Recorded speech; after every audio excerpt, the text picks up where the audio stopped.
Soy Lucía Badía, tengo 47 años y fui la primera paciente tratada de Gaucher en España.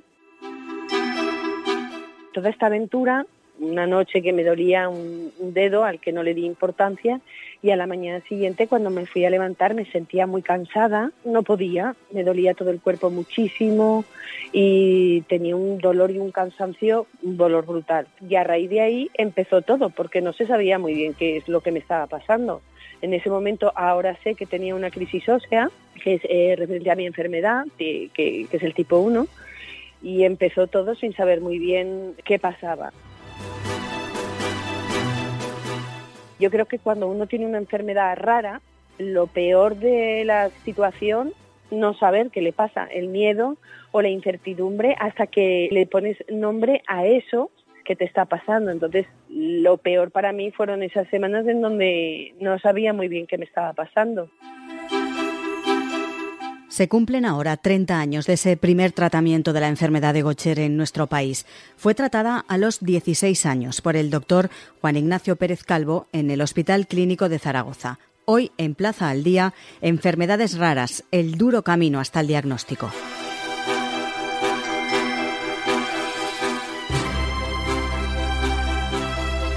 Saludamos al doctor Juan Ignacio Pérez Calvo. Doctor, muy buenas.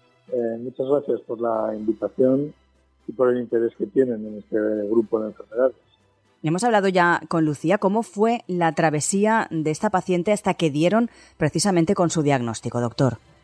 Bueno, fue pues un poco la norma en este tipo de enfermedades. Son enfermedades poco comunes que uno a lo largo de su carrera profesional tiene pocas ocasiones de ver, y entonces el diagnóstico siempre suele ser problemático. Yo no había visto nunca ningún paciente con enfermedad de Gaucher. Fue el primer caso, el de Lucía. Se daba la circunstancia de que además el paciente había una relación de amistad personal con ella y con la familia, y en ese sentido pues había un poquito más de presión.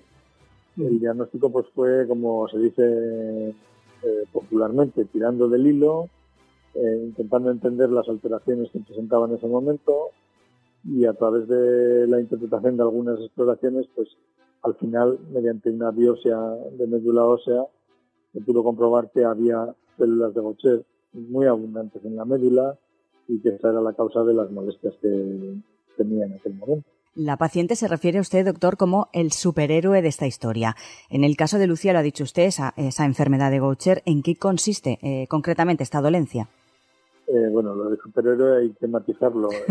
Además, en estas enfermedades son sumamente complejas y detrás hay muchos superhéroes, hay muchas personas que contribuyen a que esto llegue a buen puerto, como fue el caso. Bueno, esta enfermedad es muy proteiforme, es muy variada en sus manifestaciones. Lo habitual es que se presenten con anemia, con falta de leucocitos, con pocas plaquetas. Otras veces eso se puede combinar con el crecimiento de algunos órganos, como el bazo, el hígado. Otras veces debutan o se acompañan de dolores óseos muy intensos, de una pérdida de energía, de cansancio, astenia. En el caso de esta paciente, de Lucía concretamente, lo que había era visceromegalia, el bazo y el hígado estaban crecidos, había un déficit de células de la sangre, anemia, leucocitos, plaquetas, y también tenía dolores en los huesos y bastante astenia. ¿Cómo fue, doctor, el tratamiento que le dieron? Y claro, después de 30 años ella se encuentra bien, se tiene que medicar, eso sí, pero ¿en qué consistió el tratamiento y qué es lo que hizo que ella remontara y se encontrara, no perfecta, pero muchísimo mejor? Porque claro, ella nos decía que le costaba incluso un día levantarse de la cama, no podía moverse. Estas enfermedades pueden ser no solamente la enfermedad de Gaucher, que es la variedad del adulto, es una de las más benignas que hay de todo este grupo de enfermedades. Hay algunas que son muchísimo más inhabilitantes, pero a pesar de todo pueden interferir mucho con la vida diaria de los pacientes. En el caso concreto de Lucía, por el momento en el que debutó, pues en la literatura empezaron a aparecer la experiencia de algunos grupos en Estados Unidos que habían descubierto una enzima, que era la enzima que falta en esta enfermedad, que se podía purificar y que se podía administrar por vía venosa. Entonces, rastreando un poco en Internet qué grupos, qué hospitales en Estados Unidos trabajaban en aquello, pues nos decidimos ir al Monte Sinaí de Nueva York, donde estaba el doctor Gregory Pastores, que era un experto en la materia, que ya tenía una pauta, un protocolo que digamos, había diseñado él específicamente de uso de este fármaco. Fuimos allá, vimos cuáles eran las pautas de tratamiento, las medidas que había que tomar, cómo se administraba, y a la vuelta a España pues pusimos en marcha la solicitud del fármaco, que fue unos meses después, que se aprobó en Europa y en España, y empezamos a tratarle. Básicamente es una infusión, es decir, la administración por vía venosa durante unos minutos, 15 minutos, 20 minutos, en el hospital cada 2 semanas. Y ya al poco la tolerancia fue excelente, y a los pocos semanas, meses de tratamiento, pues ya se veía una clara mejoría que ha permitido pues la recuperación completa de la paciente, como suele ser la norma en muy pocos pacientes que respondan mal al tratamiento. Porque, doctor, ¿se tiene constancia del número de personas que padece esta enfermedad en España? Pues en este momento es difícil tener un número exacto, pero en este momento habrá alrededor de 400 personas, de 150 a 400 pacientes. Quizás alguno más asintomático sin tratamiento, pero por ahí andarán. ¿Y es más común en niños o en adultos? Bueno, es más común en adultos, pero porque las formas infantiles, sobre todo, y las infanto-juveniles, pero sobre todo las infantiles, son letales y no tienen tratamiento. Entonces, la variante tipo 2, que se llama el Gaucher tipo 2, que es la forma infantil, provoca la muerte al poco tiempo de nacer, con lo cual no llegan a la vida adulta. Afortunadamente, el tipo 1, que es el del adulto, permite supervivencias prolongadas. Por ejemplo, en la visita al Monte Sinaí en Nueva York vimos diagnosticar pacientes con más de 80 años, que debutaban en ese momento. Entonces, eso hace que esta enfermedad sea más prevalente en el adulto. Se celebra el Día Mundial de las Enfermedades Raras. Está claro que cada vez se diagnostican más, aunque cueste, pero ¿cuál es la reivindicación que haría usted en un día como este?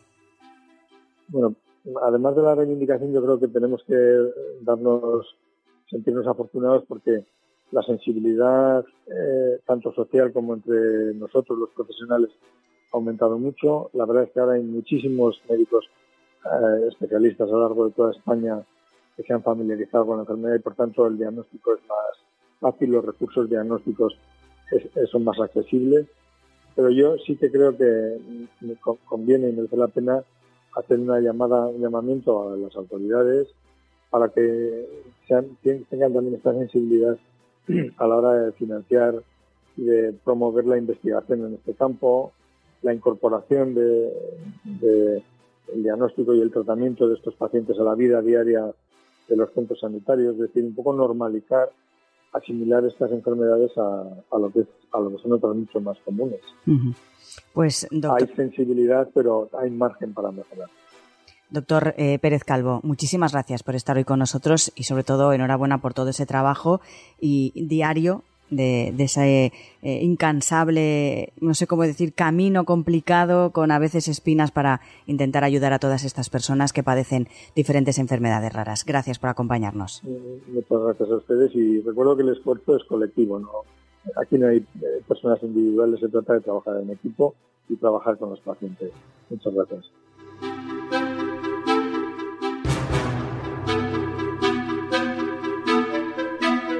Este Día Mundial de las Enfermedades Raras sirve, entre otras cosas, para impulsar una movilización mundial que permita posicionar la realidad de estas patologías en la agenda pública. La propia Lucía Badía nos dejaba su reivindicación como paciente de una enfermedad rara. La reivindicación realmente es que a veces existen soluciones que no pueden ser pagadas porque son muy caras, y que el gobierno debe financiarlas o debería financiarlas, y por otro lado, por favor, más apoyo a la investigación. Toda la investigación que se ha hecho se debe a apoyos externos y sobre todo a la voluntad de esos maravillosos médicos que existen. Mi reivindicación es que se preste más apoyo a la investigación, que es fundamental.